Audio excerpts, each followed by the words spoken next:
सुप्रभात दोस्तों, good morning, आदाब। 2009 में एक फिल्म रिलीज हुई थी जो आपने हम सब ने देखी। फिल्म बहुत शानदार थी। इस फिल्म ने भारतीय शिक्षा व्यवस्था पर, धर्म के नाम पर होने वाले आडंबर पर गहरी चोट की थी।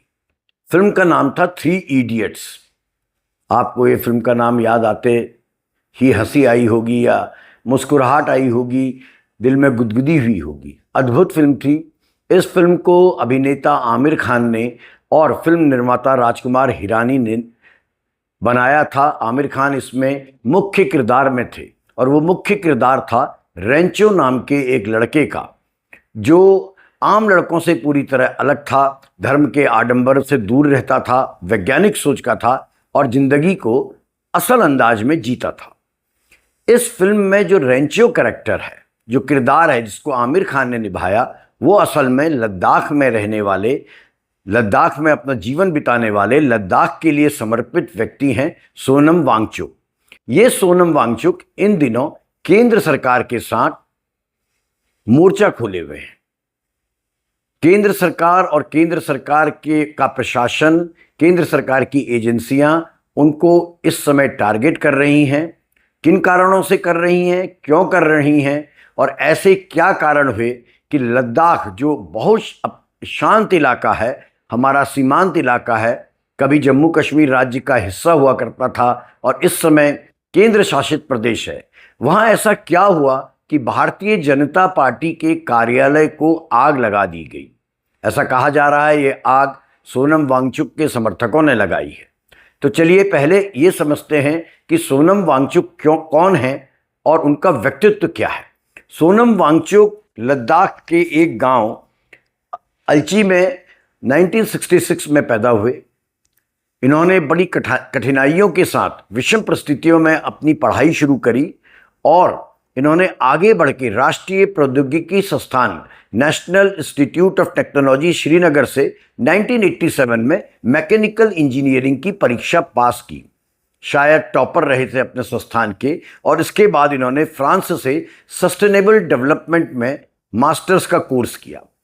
इतनी उच्च शिक्षा प्राप्त करने वाला व्यक्ति बहुत आसानी से, बहुत आराम से उन भारतीयों जैसा हो सकता था जिन्होंने भारतीय शिक्षण संस्थानों में बहुत कम फीस में पढ़ाई करी, लेकिन ऐशो आराम की ज़िंदगी जीने के लिए H1B वीज़ा या इस टाइप के अन्य वीज़ा लेकर विदेश चले गए, वहीं जाकर बस गए, अपने देश को भूल गए। सोनम वांगचुक लेकिन ऐसे नहीं निकले। उन्होंने लद्दाख को ही अपना कर्म क्षेत्र बनाया। वे लद्दाख के लिए, वहाँ की स्थानीय जनता के लिए, वहाँ के बच्चों के लिए लगातार काम करते रहे।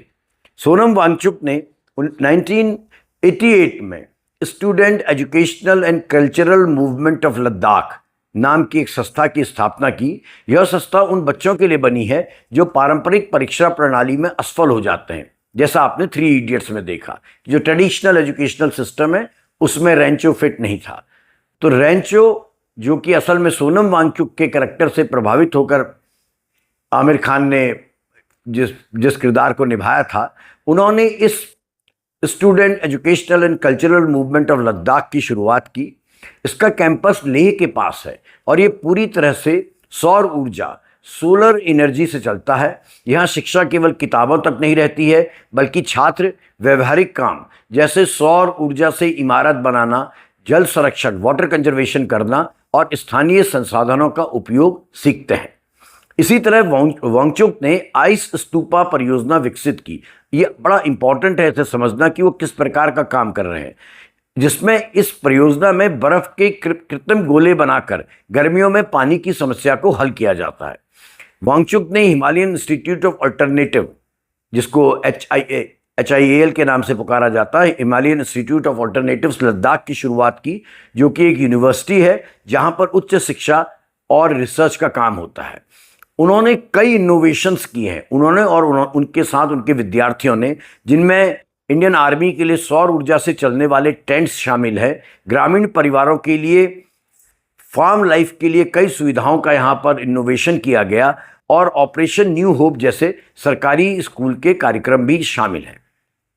जैसा मैंने आपको कहा कि थ्री इडियट्स ने सोनम वांगचुक को वैश्विक पहचान दी और इसी कारण सोनम वांगचुक को रोलेक्स अवार्ड फॉर इंटरप्राइजेस, जो एक बड़ा प्रतिष्ठित अवार्ड है, उसे 2016 में दिया गया और रेमन मैगसेसे अवार्ड से भी उनको सम्मानित किया जा चुका है।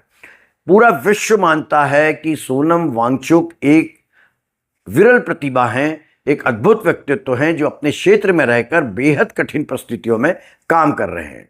सोनम वांगचुक केवल नवाचार यानी इनोवेशंस में ही नहीं रुके हैं, वो अपने स्टूडेंट्स को नए नए प्रकार के प्रयोग करने के लिए नहीं जाने जाते हैं, बल्कि वे एक मजबूत सामाजिक सरोकारों वाले व्यक्ति भी हैं।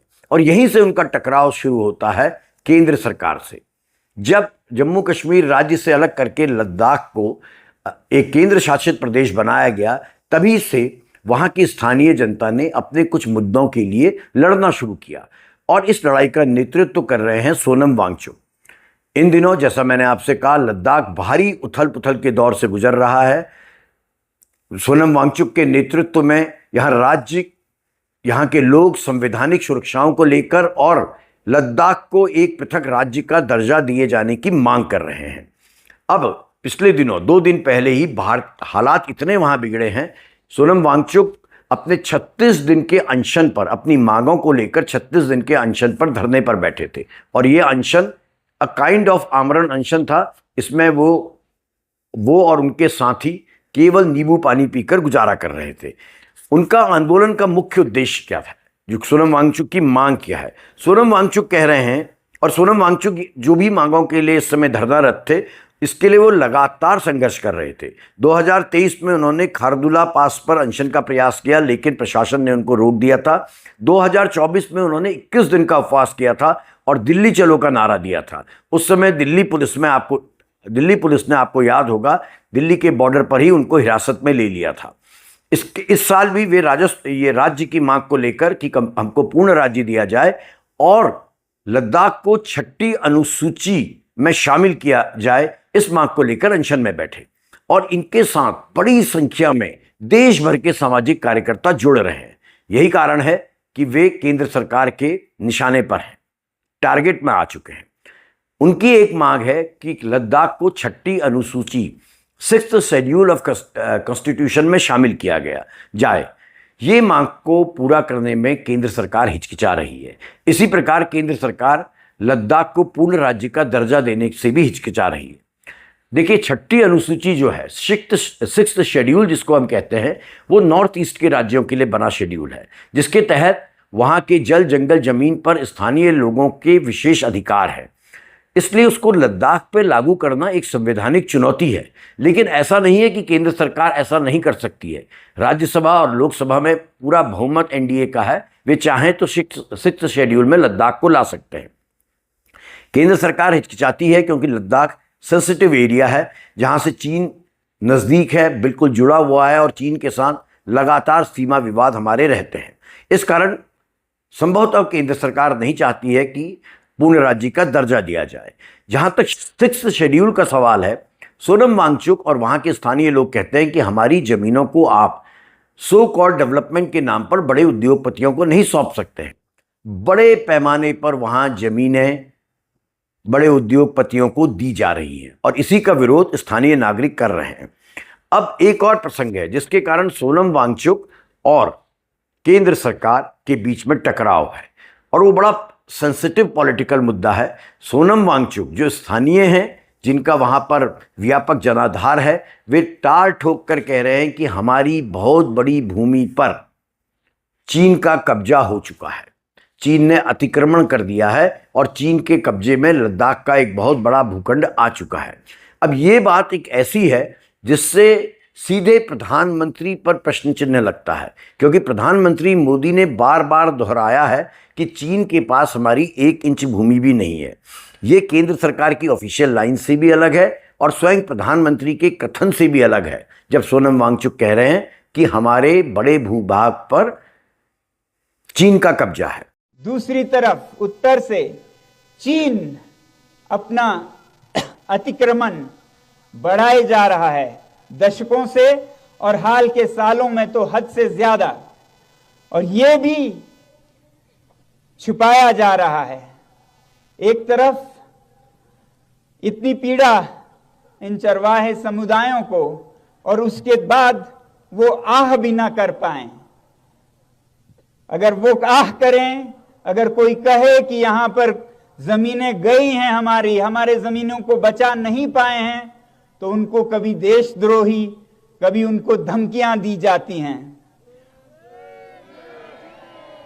जब हम ये कह रहे थे कि हम बॉर्डर की तरफ मार्च करेंगे, तो कई लोगों ने हमें भी आप देशद्रोही हैं ऐसा कहा।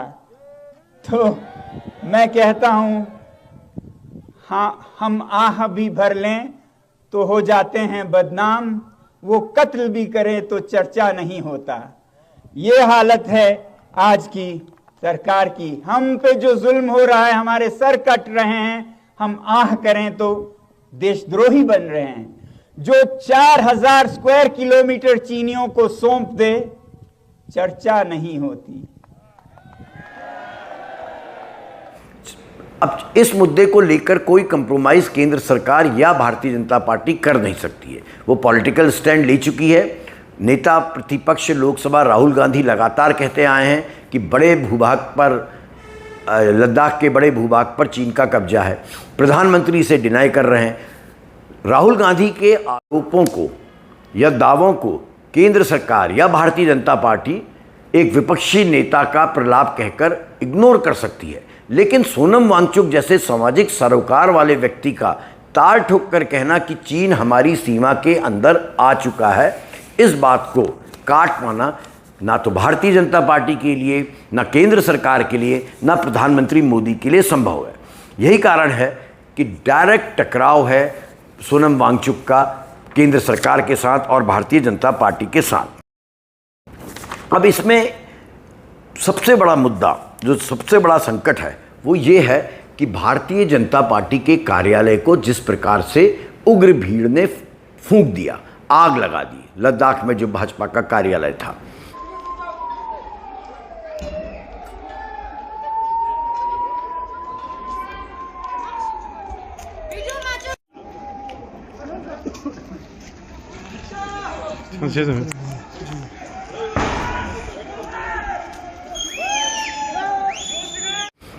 स्थानीय प्रशासन, आप वीडियो में देख सकते हैं, एक छोटी सी क्लिप मैं आपको दिखाने जा रहा हूं। स्थानीय पुलिस अधिकारी इसके लिए सोनम वांगचुक के बयानों को दोषी ठहरा रहे हैं।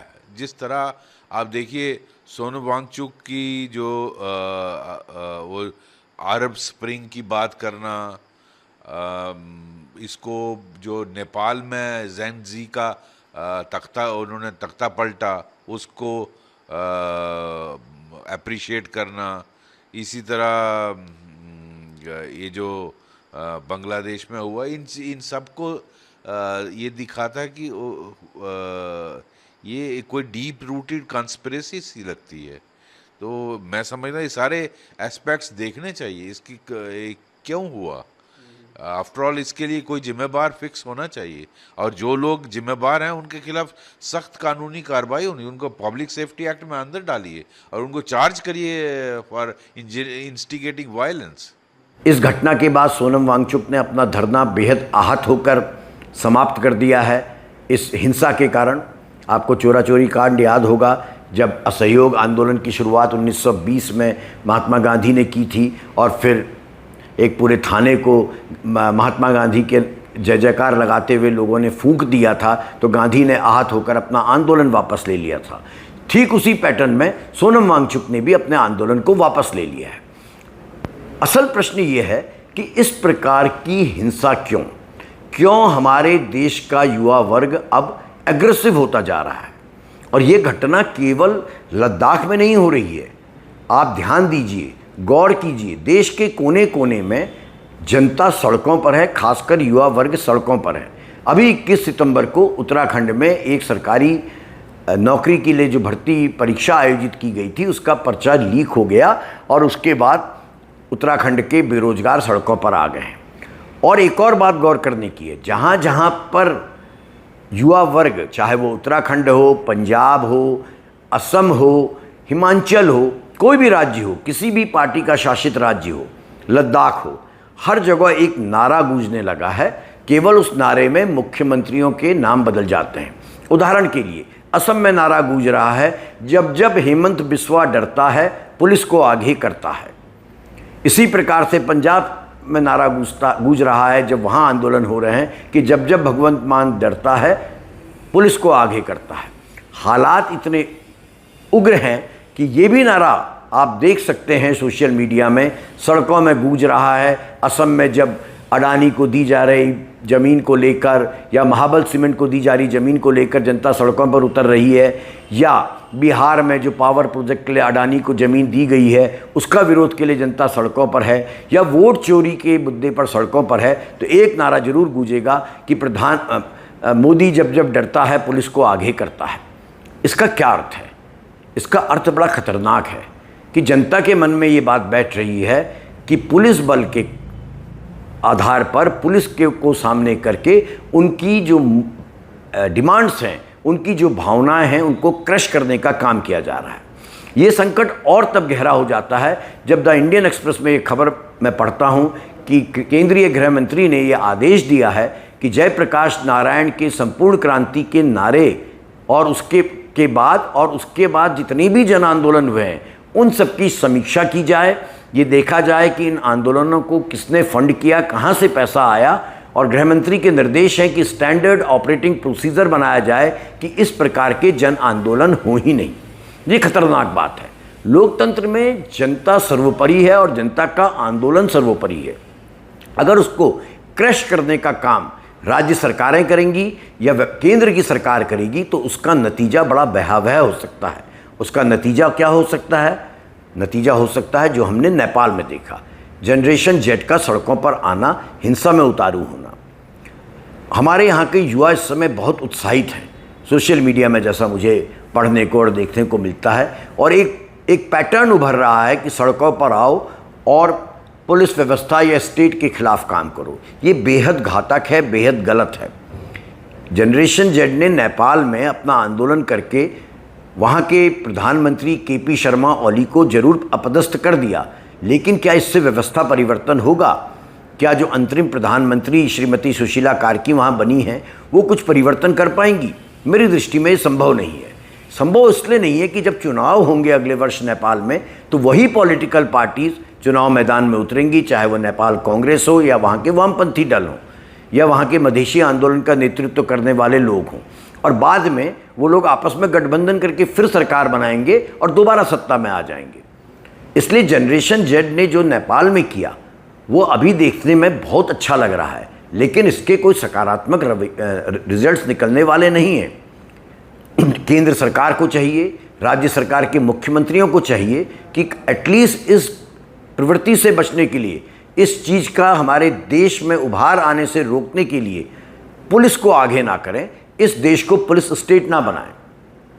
सोनम वांगचुक जैसे व्यक्ति जब आराम तलबी का जीवन बिताने के लिए विदेश में जाकर सेटल हो सकते थे, कितना ब्रेन ड्रेन हमारे देश से हुआ है, हमारे परिवारों से, आपके परिवार से। कितने योग्य स्टूडेंट्स, कितने योग्य दिमाग जो हैं, ब्रिलियंट माइंड्स, उन्होंने सरकारी संस्थानों से सस्ती शिक्षा प्राप्त करी, IIT से, IIM से, और देश को छोड़ के विदेशों में जाकर बस गए हैं। कभी कभी वहाँ से देश प्रेम का रोना रो लेते हैं या कुछ डॉलर इंडिया भेज देते हैं। सोनम वांगचुक भी आराम से ये कर सकते थे, उन्होंने लेकिन ऐसा नहीं किया। इसलिए ज़रूरी है कि उनके इस त्याग की सराहना की जाए। वो एक ऐसा व्यक्तित्व हैं, जैसा मैंने आपसे कहा अभी, कि विदेश का आकर्षण छोड़ के उन्होंने अपना जीवन अपने क्षेत्र के लिए समर्पित किया है।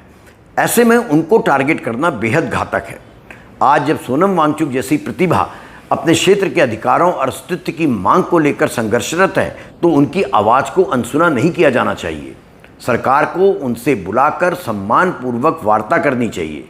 हिंसा और राजनीतिक टकराव से परे अब ये सवाल हमारे सामने आ खड़ा हुआ है कि क्या हमारी सत्ता, हमारी केंद्र सरकार, हमारी राज्य सरकारें, चाहे वो किसी भी राज्य की हों, इस मुल्क को या एक राज्य विशेष को पुलिस स्टेट बनाने की दिशा में काम कर रही हैं। यदि ऐसा है तो समझ लीजिए ये इस देश के लोकतंत्र के लिए बेहद घातक होगा। धन्यवाद।